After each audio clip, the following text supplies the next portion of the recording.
Welcome back, everybody, to the next webinar. I'm really happy to welcome John Shegerian from the US right now. They're in California at the moment, and he is the executive chairman of ERI, the Electronic Recyclers International.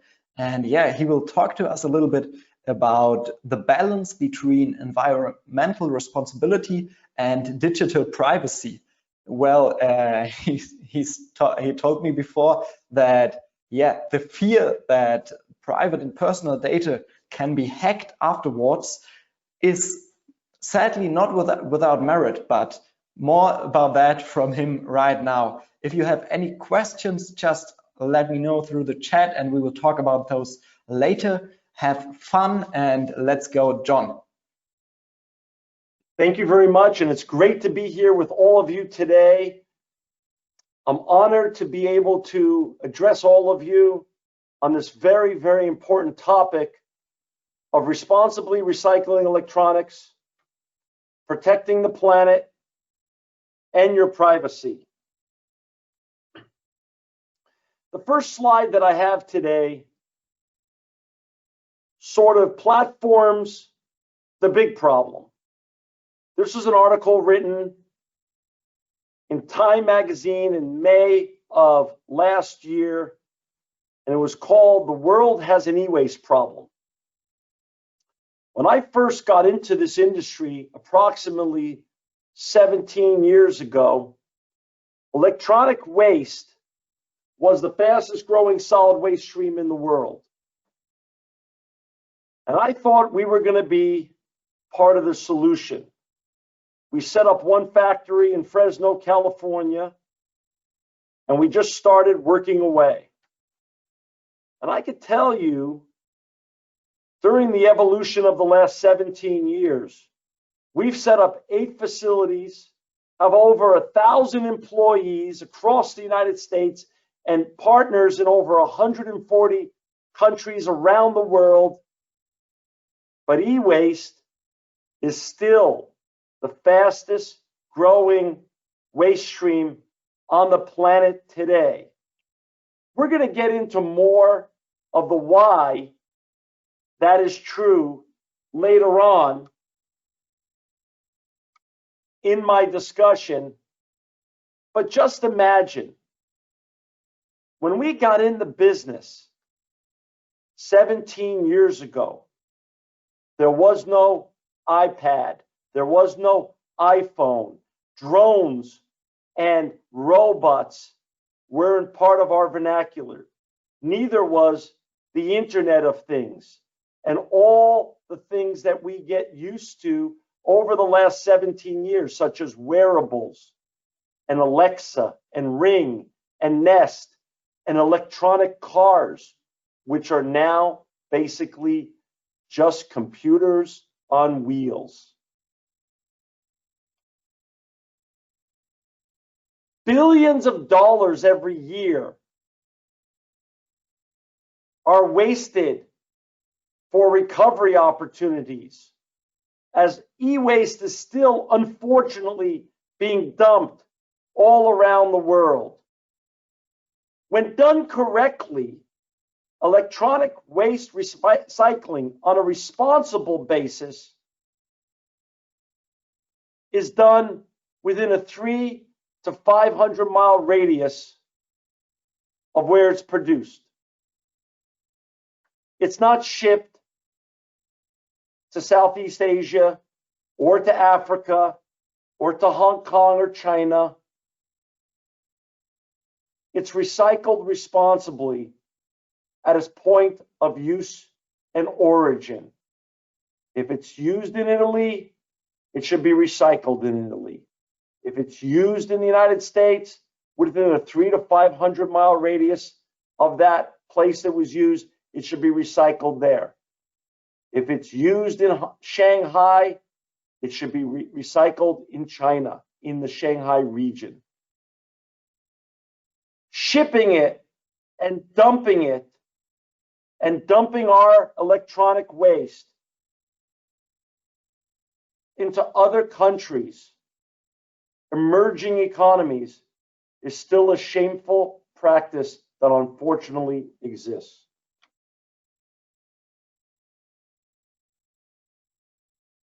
This is a photo of how, when done incorrectly, electronic waste is recycled. This is in Thailand, where you have workers who are not protected from any toxicity combing through the particulate of electronic waste.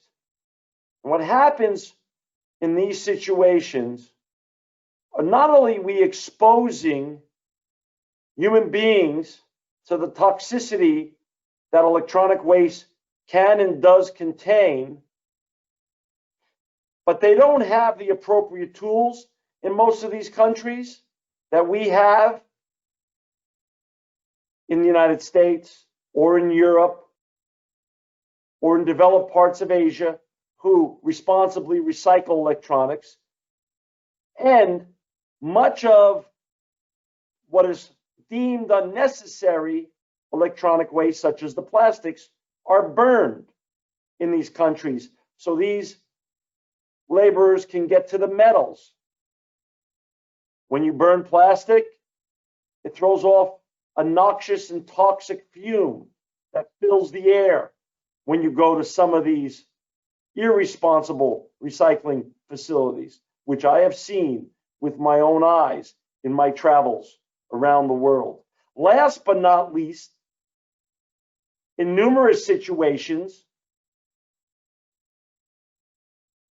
you have the unfortunate practice of the co-opting of underage people, sometimes children or young adults, into the illegal practice and wrongful practice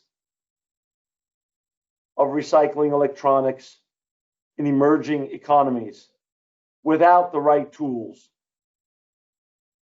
without the right organization or oversight.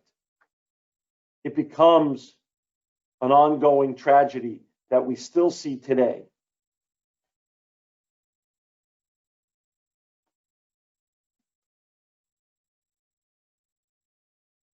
Again, it is so unnecessary to either allow electronic waste to pile up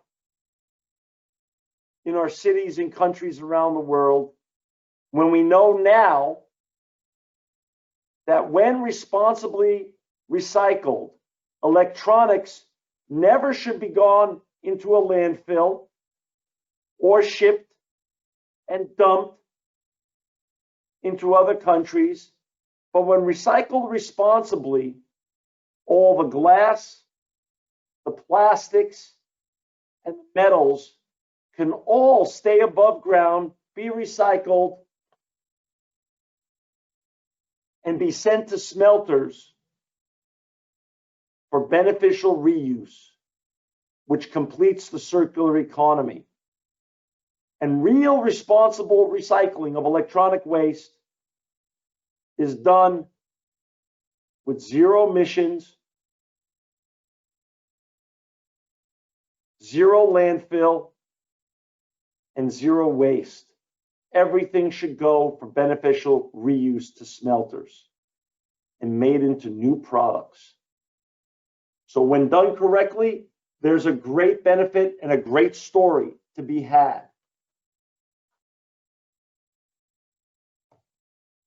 Here are some of the environmental laws that regulate electronic waste in the United States. This is just being shown to you as an example of how electronic waste is managed here in the United States. I know in other countries, there's various versions. The We Initiative in Europe. Canada has a very successful model that combines different laws that we've seen here in the United States of advanced recycling fees with some producer responsibility. And Asia and the Middle East are also fast catching up with landfill bans and good guidance by governments who now know it's imperative to be responsible when recycling electronic waste. This is just a photo of one of our facilities. This is one of the world's largest electronic waste shredders. And I show you here in the map to the right of how the process works.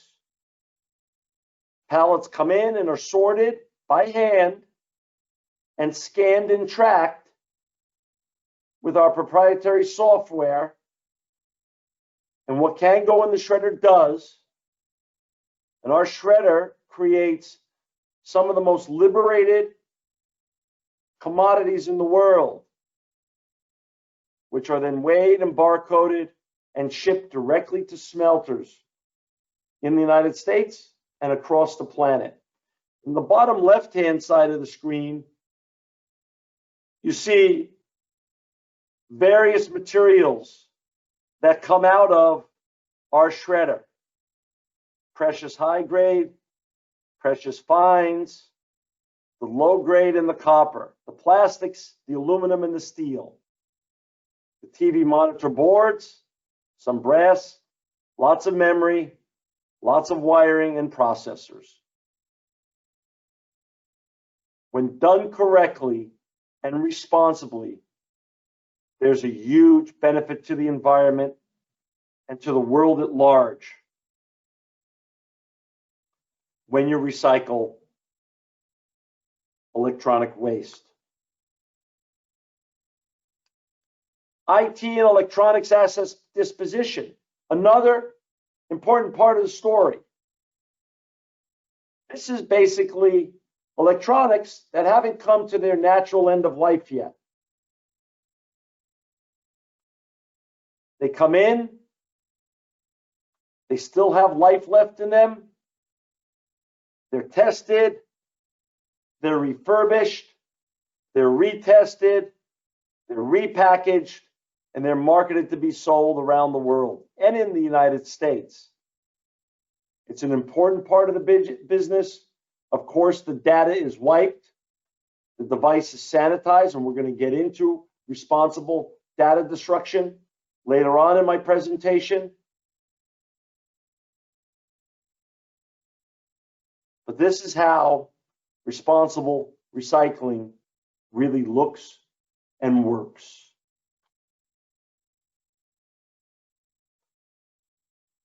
This is the circular economy at work.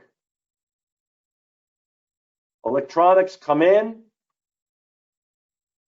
we track them, they come in from our numerous collection points, large waste companies.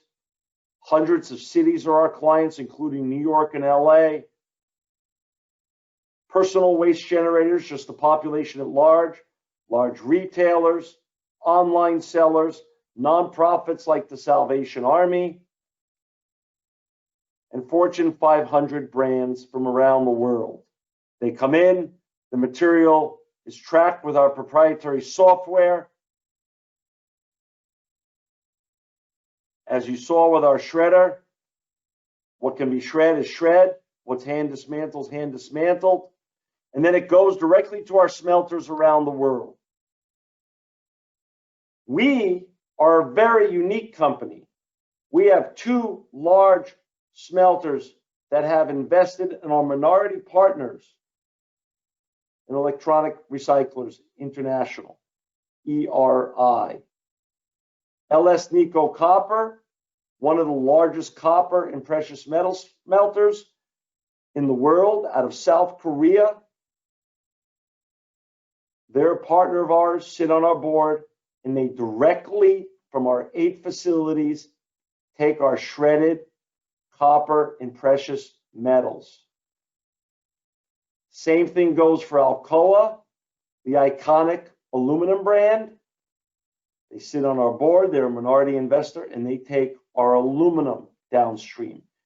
ERI has the most collapsed and transparent downstream in the world, because we're the only recycler in the industry that has minority partners that are smelters.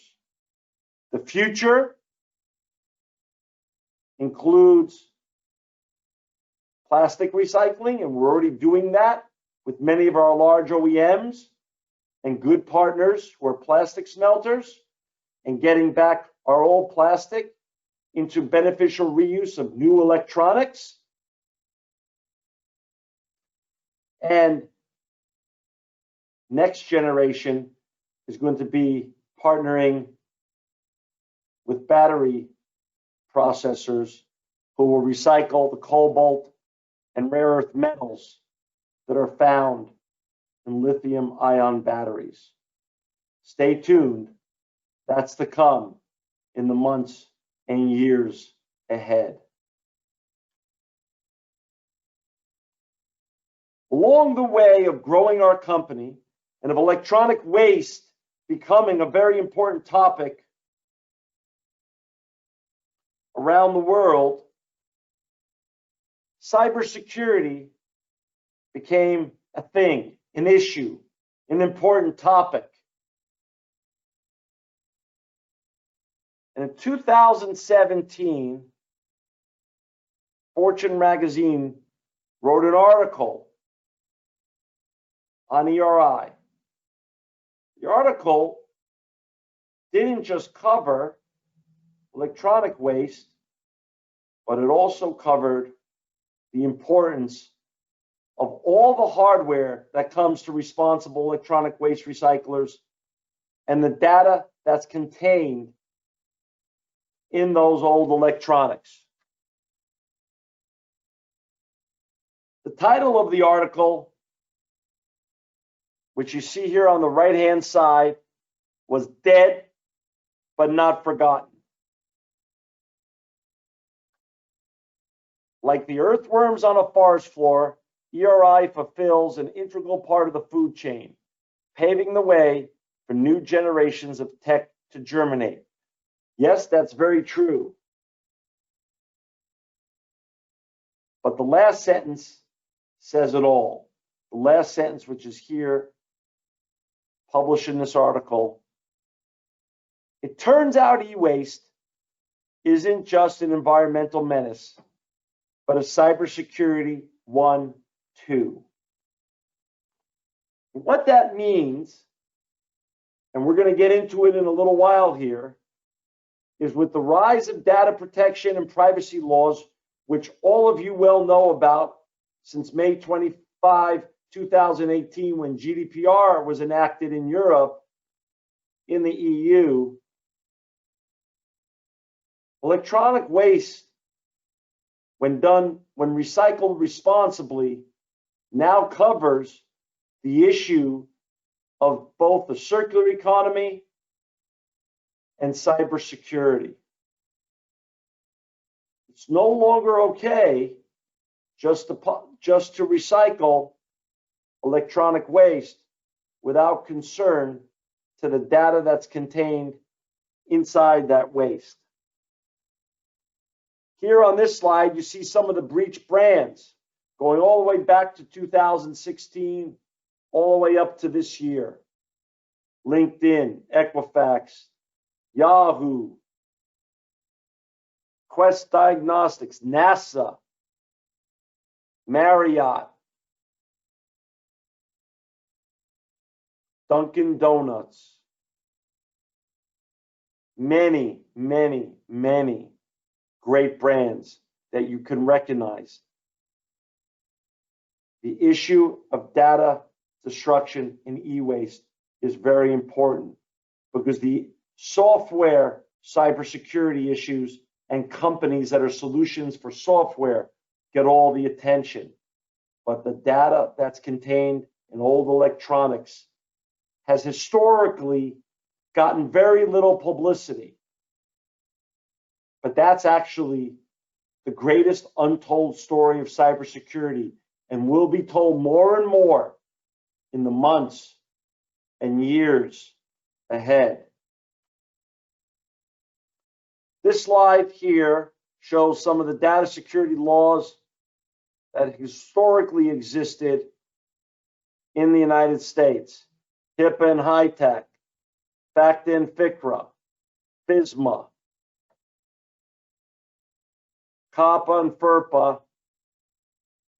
And now, with the EU passing and enacting GDPR in May of 2018,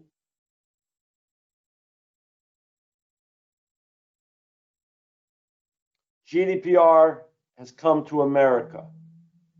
We'll get into the particulars, but there's many, many laws already in front of the federal government.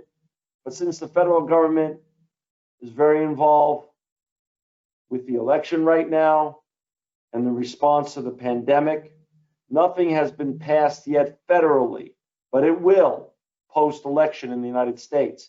So states have taken it upon themselves to start passing their own versions of GDPR and privacy laws, which we could see here with the first 4 states that have passed these type of privacy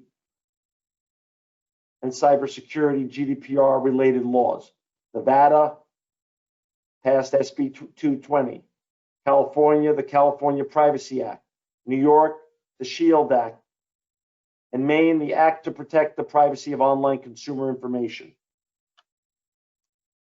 This trend, which you can see on the left-hand side in the 4 states I just mentioned, is growing quickly and will eventually take effect in every state in the nation. Where the states are yellow, they've proposed already laws like I just discussed in California, Nevada, New York, and Maine. Those will pass sometime in the next year, and the states that are gray will also start putting some form of legislation in. And people who are much smarter than me believe that by the end of 2022, every state in the United States will have their own state legislation that looks like GDPR, cybersecurity and privacy related laws. And there'll also be new federal laws as well to contend with, on top of the existing federal laws. Here we see on this slide from January 2019, France started enforcing GDPR and fined Google with about a $57 million USD fine for violating the European data protection and privacy rules. That starts getting people's attention. And here's some GDPR advice that I could share with you. This has to do with how it was enacted and so far enforced in Europe.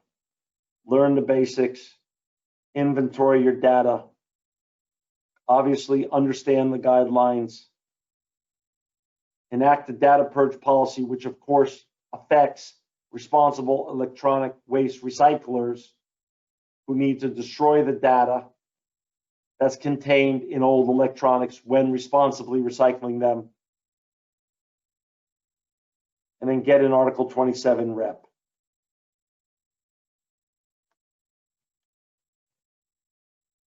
In America, the federal government got in the act, and last year, the FTC, the Federal Trade Commission, settled with Facebook for a whopping sum of $5 billion on privacy issues and privacy violations.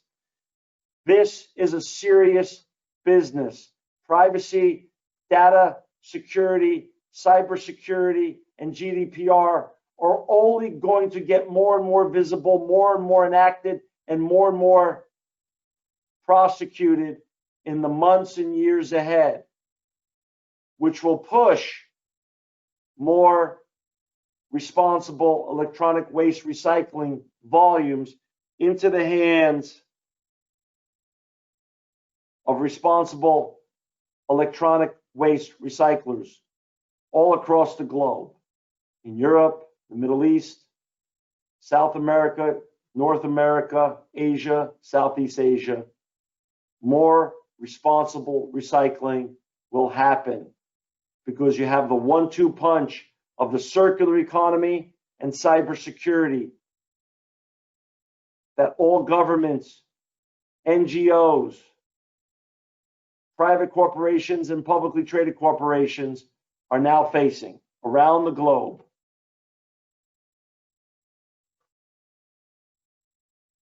Everything I just said is true. And then you have now the shift from 4G to 5G, which is underway, which is occurring over the decade from 2020 to 2030. And there's going to be the highest turnover ever of old electronics that were 3G and 4G enabled now to 5G. The turnover will be breathtaking in the years ahead. This turnover will also create more loopholes, more gaps for the cyber criminals to take advantage and create more cyber crimes that involve technology and our electronics. That then creates more opportunity for responsible electronic recyclers all around the globe. As I said at the top of our discussion, electronic waste was and still is the fastest growing solid waste stream in the world. And one of the reasons for that is the launch and proliferation now of the Internet of Things. On this slide, I'm just showing you some of the items that are considered the Internet of Things. The Amazon Echo, the Nest thermostat, the Ring doorbell, appliances, and of course, the wearables that we've all come to love.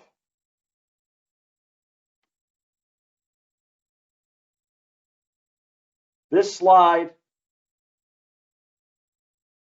is really important because it shows what our devices know about you. This is really important to study this slide. Our devices are basically computers in our hands now, large computers in our hands. Everything is on our cell phone. Where we've been, recent locations, current locations, bank accounts, recent files, deleted files, passwords, credit card numbers, social security numbers, phone calls, name and address, contacts, recently visited websites, and text messages. Your life is in your hands. Literally, if you don't responsibly recycle your old cell phones, or when you handle cell phones as a responsible electronic waste recycling company, if you don't make sure to destroy the data appropriately of the users.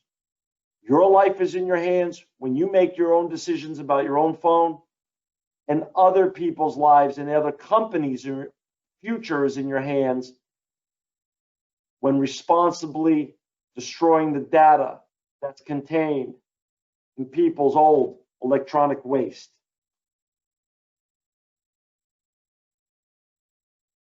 As I said at the top of the conversation, cars have become a major security risk. Cars, automobiles. They're basically become computers on wheels as well. Just think about everything that's computer oriented or electronic controlled in your automobile. Your car has personal data. Your fob can be hacked. The oversight of your car is visible. There's malware exploits that can happen. And yes, cars can be hacked. And yes, made to go off the road or into another vehicle. There's horrible examples of this all around the internet if you just go look and see. This is a serious business.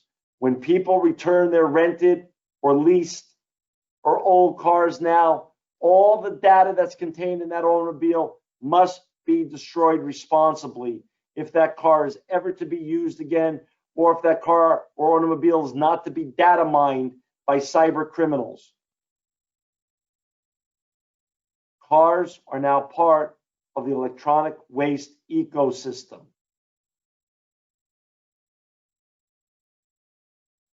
Here you have an example from just this year of how 400,000 UK-based BMW customers were hit by a massive data breach.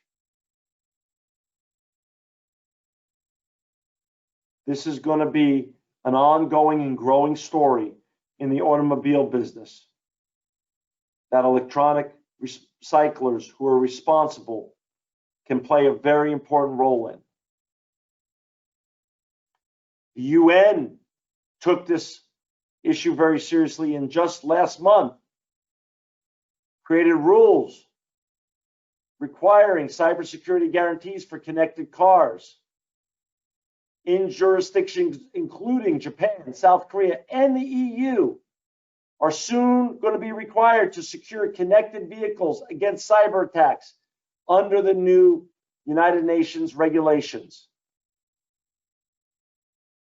That's going to mean electronic recyclers who are responsible have the opportunity to become part of the ecosystem of keeping the auto industry and its consumers safe.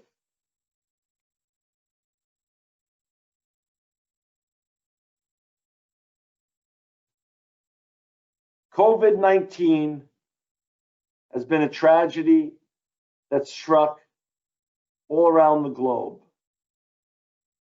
in 2020. Nobody has been left untouched. Nobody. Nobody listening to this presentation, no matter what country you're sitting in, no matter what city you're sitting in, everyone has been impacted and pushed to their limits like never before in the history of our lifetimes. Part of what's happened is that we've created this work at home model now, so businesses can continue to move forward and hopefully succeed during this crisis.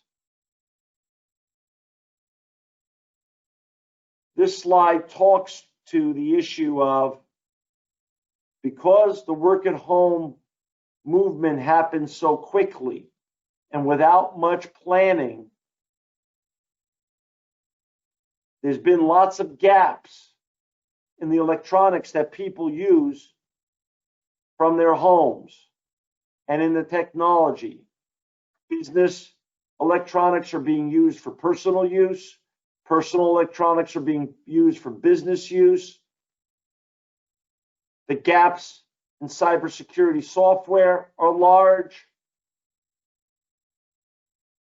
And when it comes to the responsible disposal of old electronics for the work at home force, that's become problematic as well. And cybercrime, according to the FBI and Homeland Security here in the United States, is up at least 4 times since the COVID-19 outbreak around the world. That's because all of us are highly distracted with the pandemic and therefore have become better targets for the cyber criminals around the world.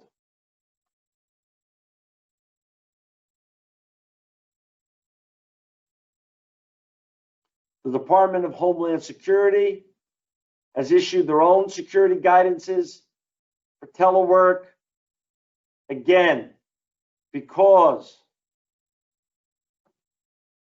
there's been a massive increase in cyber crime around the world due to the vulnerability of the work-at-home workforce. Like I said, personal electronics are being used for work. Work electronics are being used for personal information. For both are now on both devices. Home and personal are intermixed, and the gaps in security are massive. That creates opportunities for electronic recyclers who are responsible, sitting in every city, in every country that can hear this presentation.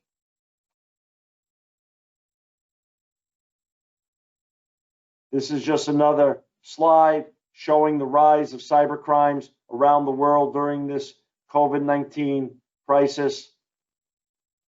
This is another article from April of this year on how remote working is creating a playground for spies and cyber crooks. Data breaches are on the rise.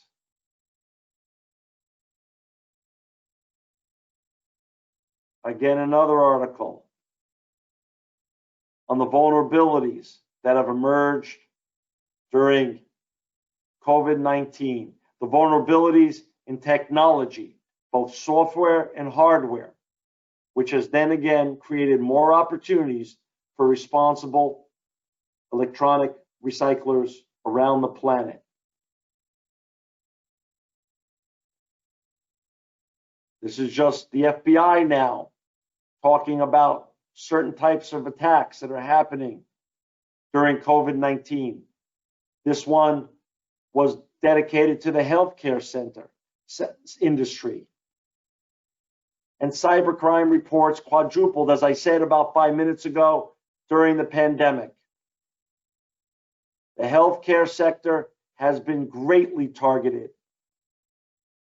And here's just another presentation that was given by the FBI Cyber Division, the Aspen Institute, and other leaders on these critical topics of importance to all of us.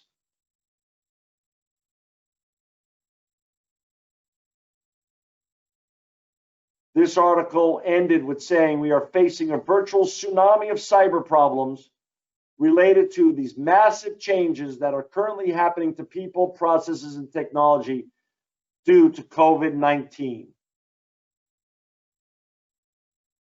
NASA even issued their own memo in April on how federal agencies in the United States were being attacked during COVID-19 because of the distractions. The same goes for agencies around the world, in every country.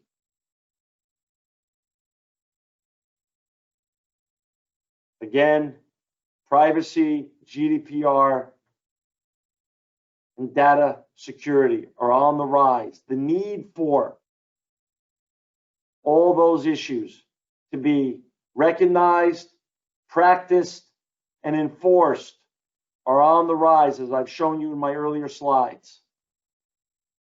Cybercrime will cost the world $6 trillion, United States dollars, by the end of this year. That's double from $3 trillion US dollars in 2015. This is a serious issue that we all must recognize. Department of Homeland Security, put out another memo. The Department of Homeland Security Cybersecurity Infrastructure Security Agency in the United Kingdom's National Cybersecurity Center noted in the alert that the attacks often involve malicious phishing emails, or ransomware attacks. This is just another article showing different coronavirus-themed threats and what's being circulated on the internet. More warnings of phishing attacks, more COVID-19 frauds, more hacking opportunities through medical devices, as I pointed out earlier. Healthcare, medical devices, Internet of Things, all highly vulnerable. They contain our old data and the user's data. Hospitals are also facing double extortion threats for ransoms, and if they don't pay the ransoms, they're being shut down, leaving their patients in the dark with no treatment opportunities. This is very serious. Hospitals, which are full of old electronic devices, which need to be responsibly destroyed when they come to their end of life, have become big opportunities, as has healthcare agencies around the world for responsible electronic recyclers around the globe. Cybercrime reports up 400%, as I said earlier.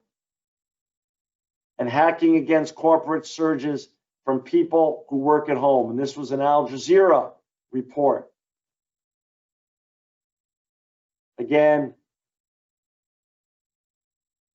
it says in this article from the American Military News, a lot of security professionals are underwater. They don't have time to do the typical risk assessments. That leaves gaps for the bad guys to take control. Work at home. This is an article from July showing that work at home creates mail or delivery options, just like Amazon and other great online retailers deliver boxes at home now, delivering us stuff that we buy online, especially during COVID-19 and keeping everybody safe around the planet. The same is true for responsible recycling. Those who have a solution that involves boxes and already leveraging delivery services that exist can also continue to thrive during this pandemic. For instance, at ERI, we created a box program of numerous sizes of boxes that people can order online from their home or business. It's delivered by UPS or FedEx. People fill it up on their own leisure. They print the label off, they contact UPS, FedEx, and they pick it up and deliver it to one of our 8 facilities in the United States. Those who are creative and innovative will continue to thrive during COVID-19 and in a post-COVID-19 era. And I thank you all again. Here is the slide with my contact information, my phone number, and my email address. It's been an honor to address all of you today. We're honored, as ERI goes, to protect the people of this planet, the planet itself, environmentally speaking, and everyone's privacy. Thank you again. Today has truly been an honor. John, thank you so much for that presentation and all the so important information for all of us. If you've got a few minutes, I've got some questions here we can answer. Do you have the time for that? Absolutely. I have plenty of time to answer any and all questions that your great listeners have for me. That's so nice. Thank you for that.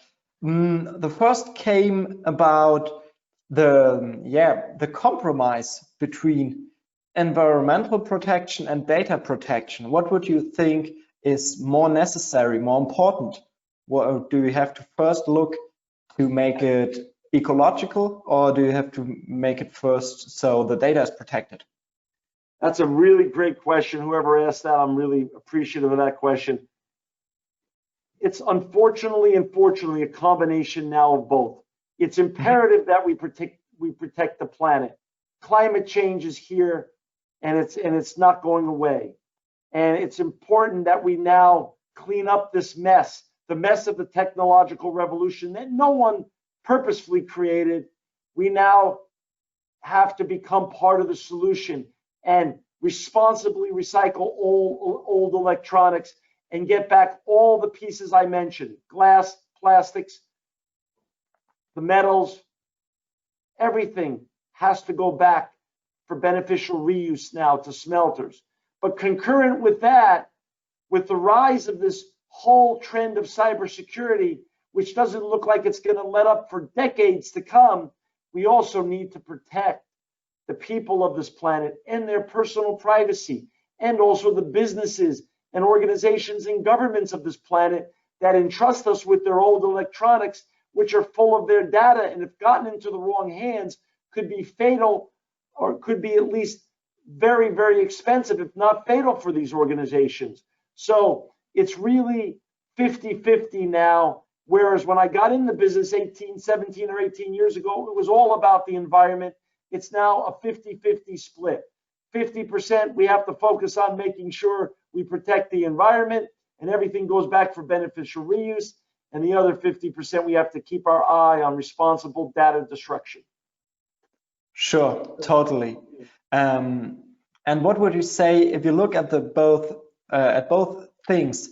Maybe if we look back in 80 and 100 years, what will have the biggest impact on these two topics? Will it be just rising attendance, rising the people looking out for it a lot more, or what will it be? I just think I think the rising electronic waste stream is here to stay. I think we're going to continue to enjoy all of our gadgets and robots and drones, and I think the world is going to also become more aware of responsible electronic recycling needing to be part of our ecosystem, a good ecosystem, so the world can thrive and our environment can heal. Concurrently, we need to protect one another, and responsible data destruction isn't going to go away. And so I think both are here to stay. I think this is just the beginning of an industry. Even though I've been in it 18 years, there's 50 years ahead of us of doing this business minimally and responsibly doing this. So I'm very hopeful for the future. More and more electronic recycling, responsible recyclings happen around the world. Yes, there's still some irresponsible recycling going on, as I showed in some of my photos, but let's stay positive and encourage one another to just do better and make the world a better place. Totally, thank you so much. There's another question going a little bit more again on the process of data destruction at the ERI facility. Do you have a hardware destruction, like with machines and everything, or how do you do that? It's a great question. Yes, you saw the world's largest shredder. We have 3 of those big machines in the United States. So some of our clients just want the Department of Defense 7 wipe system, which is NIST and DOD certified, or some want destruction in the shredder. Some want both. So it's a combination. It depends on the generator of the waste and the data and how they want it treated. And we are here to serve our clients. So if they want it shred, we shred it. If they want it wiped, we wipe it. And if they want us to do both, we do both. Very nice, of course. So if you wipe it, can you tell me a little bit more about how that works? How do you do that? Yeah, we have a wiping system that's both NIST and NAID certified. All of our 8 facilities in the United States are NAID hardware certified. So that means we are the only company in the world that has 8 facilities that handle electronic waste that are the highest certifications when it comes to data destruction. The National Association of Information Destruction, that's the NAID certification, and NIST certified as well in terms of data destruction.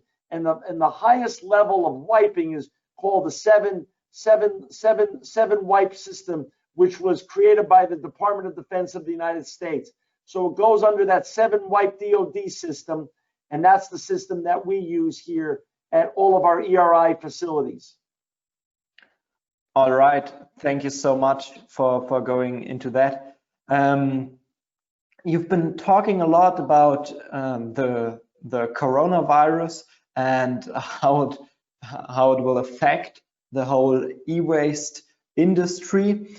Could you go there in a little bit more detail? You've shown all the cybersecurity risks. What will happen to the world? Do you think the people will be more attentive to that? I think as we get past this COVID crisis and countries and cities around the world get this problem under control, which is happening more and more every day, and monoclonal antibodies become available, as do great vaccines, which is going to happen in the fourth quarter this year, God willing, and in, of course, the first half of next year, we're going to be able then to focus on how the world has changed during COVID-19. One of the major changes that doesn't seem to be going away and is probably here to stay for the decade to come is work at home. And if we're going to be working at home more, we're splitting our time between the office and home and having a home office and a work office, that's going to mean the same good practices that we exhibit at the office in terms of responsible disposal of our old electronic waste in our office is going to also take hold in our homes as well. As I said during my presentation, we at ERI recognized that for businesses 8 years ago and started a box program 8 years ago. We now have pivoted that and expanded that program to increase homes. We've done already 10,000 orders just during COVID-19 for boxes at homes in the United States. So that we see as a growing trend, not only here in the United States, but around the world. Those who create innovative and creative solutions for the new trends that are going to be coming out of COVID-19, responsible recycling from home will be one, are going to be the winners. And so creating box programs for at-home workers in every country in the EU, Middle East, South America, North America, Asia, and Southeast Asia is going to be a great, great way to win in the COVID-19, post-COVID-19 era when you want to responsibly recycle your electronic waste that comes from homes. All right, John, thank you so much. That was a very good answer. I'm really, I think I know what's going to happen now. Thank you for that. Thank you for the whole presentation. I've got no more questions coming in. Thank all of you who have been here till now. It's already in the evening here in Germany and Europe. John, thank you for being here with us. I think it's pretty early in the morning for you in the US. And yeah, we will have two more presentations from John in the coming days. So tune in again. We would love to have you here again. John, the last words are yours, of course. And I hope to see all the other people tomorrow for the other webinars and again for John's presentations in the next days. John, your stage. Thank you again. I'm truly honored and humbled to be able to present whatever I've learned over the years at ERI. It's a true pleasure and an honor. Thank you again, and I look forward to speaking with all of you in the near future. The pleasure is all with us. Thank you so much. Bye-bye. Have a good evening, all of you.